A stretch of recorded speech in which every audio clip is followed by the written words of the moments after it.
brought to you by Charity Mobile, the phone company that supports life and family. 5% of your monthly plan price goes to your favorite charity. Buy the way you believe at CharityMobile.com and use promo code TRADITION. The holy sacrifice of the Mass is, as Vatican II calls it, the source and summit of the faith, because it is the holy sacrifice of the Mass that brings us Christ truly present in the most blessed sacrament of the altar. And there are a lot of graces that go into attending the Mass regularly and doing and receiving our Lord with a proper disposition. This is Catholicism 101 stuff, kind of stuff you get in RCIA, at least a halfway decent RCIA program, as well as in general catechism classes for your children or for converts. But there is another kind of Mass as well. This is the Black Mass. Satanists will tell you that a Black Mass offered, or former Satanists have said, that when a Black Mass is offered, it is offered by a fallen away Catholic priest, someone with valid holy orders. And they offer the Mass generally in reverse, but they do so keeping to the form and function when it comes to the Eucharistic rite. They offer it and do so with the full intention of doing what the Church does. They confect the Eucharist validly, even if they annihilate the Mass in so doing, and even if they still have the intention of desecrating the host when they do it, out of their absolute hate for our blessed Lord. The Black Mass is one of those things that is almost an urban legend for most people. We sometimes hear about these things happening, but they're very rarely done so very publicly.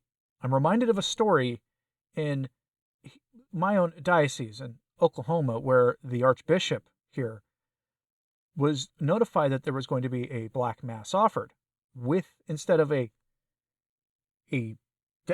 actual mimicking of the Mass but in reverse, instead using a stolen host, because that is the other way these can be done, that was going to be desecrated by some local devotee of Satan.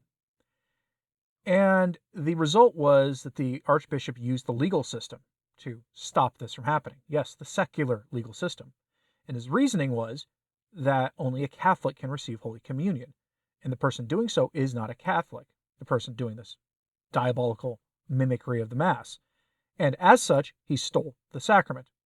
And the judge in the case sided with the Catholic bishop, forcing the devotee of Satan to cancel his Black Mass and to return the Blessed Sacrament, which was then disposed of properly in accordance with the rules and laws of the Church that govern such things. We have news now of another Black Mass happening. This time it's in Cony Island in October.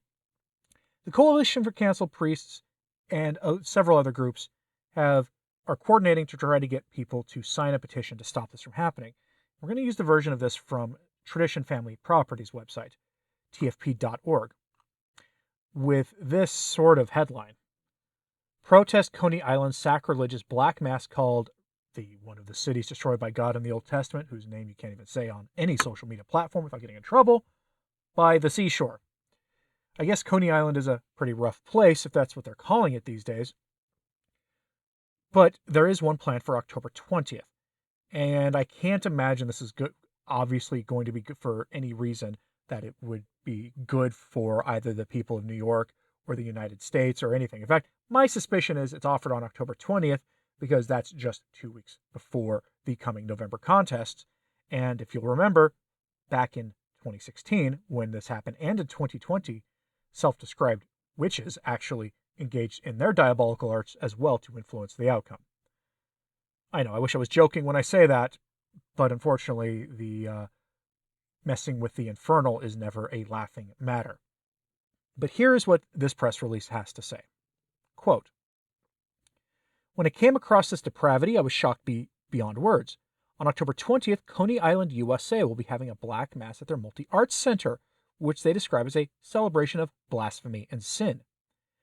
The poster for the event reads, the Brooklyn Anti-Diocese will perform a Black Mass, redacted by the seashore.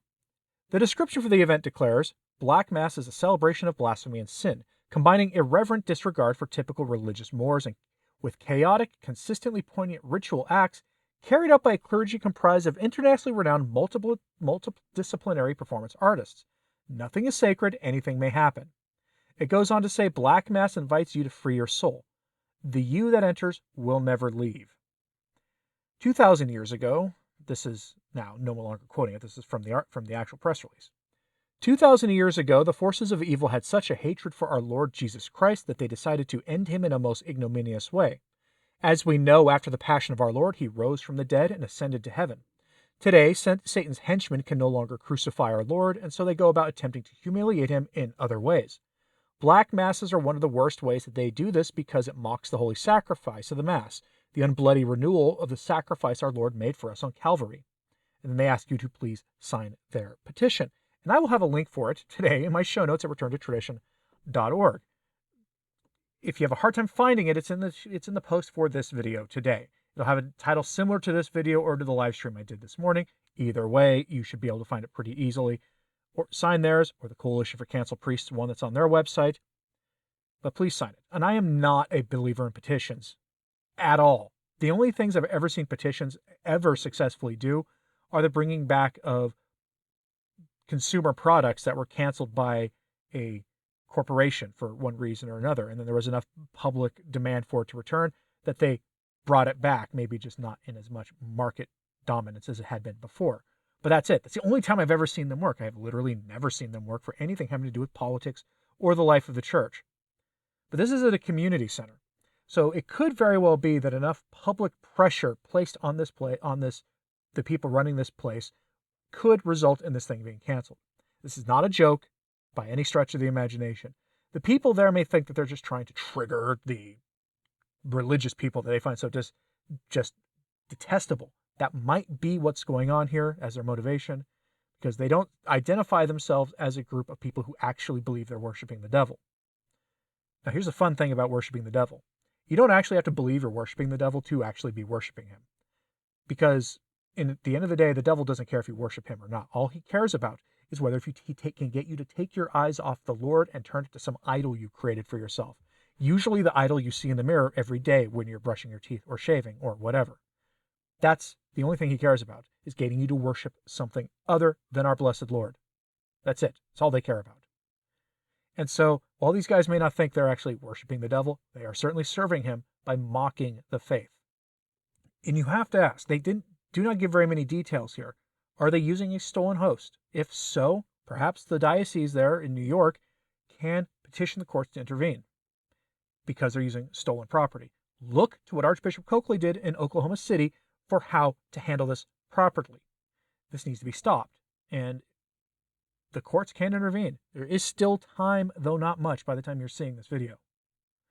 Now, I'm curious, what do you have to say about this? Do you think they should just be allowed to do their mocking of the faith, or should we put social pressure on them? Notice the only legal action I'm suggesting be taken is the bishop intervening, trying to get the courts to intervene because they're using stolen property. There's literally nobody in any of this that I've seen online is making a rights-based argument, which is good because you don't have the right to offend God, but certainly the government will say that you definitely do have the right to offend God. That's where the church and state seem to differ on such things. But you can still use the court system when we're talking about stolen property, and the Eucharist is only accessible to Catholics who are in good standing in the church. You can't only be a Catholic, you have to actually be in a state of grace, going to confession on a regular basis. And most of the time the church takes your word for it that you are in fact doing such things. But in this case, we can be pretty sure that if the participants there are fallen away Catholics, that they are not in good standing with the church. After all, they're participating in something called a black mass. And if you are participating in something called a black mass, the chances that you're in a state of grace are 0. Let me know what you think of this in the comments, please. Hit like and subscribe if you haven't. It certainly helps. So does sharing this on social media. That helps a lot as well. And as always, pray for the church. I'm Anthony Stine. Ave Maria.